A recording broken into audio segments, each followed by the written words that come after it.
Okay, so now that we've got all our vegetables chopped up, we're going to saute them in the bottom of our pot before we start adding the rest of our ingredients.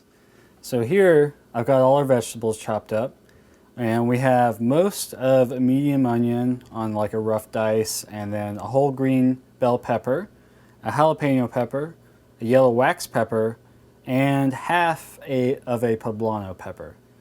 So we've got our pot here is on like a medium heat, and I'm just going to put some vegetable oil in the bottom of the pan, or sorry, in the bottom of the pot so I can saute the vegetables. I'll go ahead and add a pretty good amount because it'll kind of dissolve once we add everything. So I'm just going to add my vegetables.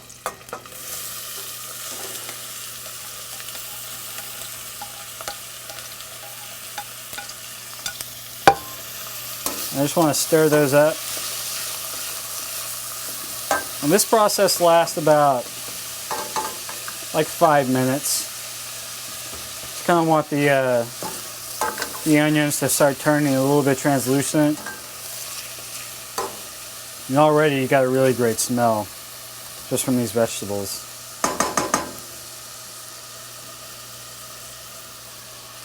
So I'm just going to stir these on and off for about 5 minutes until I start to get a nice color on those onions.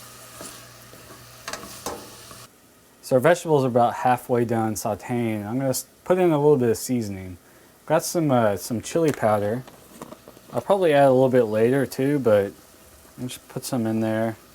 I always just kind of eyeball it, and you don't want to go overboard because once we have the beans in there, we'll be able to taste it and see what else it needs. But just in the beginning, I'm just put a little bit, get some flavor on these vegetables.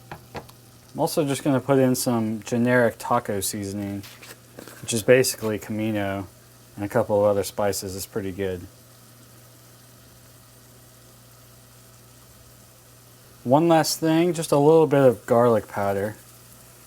Everybody loves garlic. You could also use fresh garlic and just saute it with these vegetables, but garlic powder works just as well.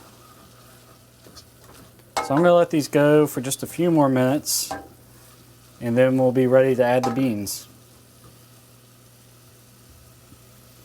Okay, so our vegetables are done. They've cooked down a little bit, and you see the onions starting to get a little bit translucent. So that's what our sauteed vegetables will look like.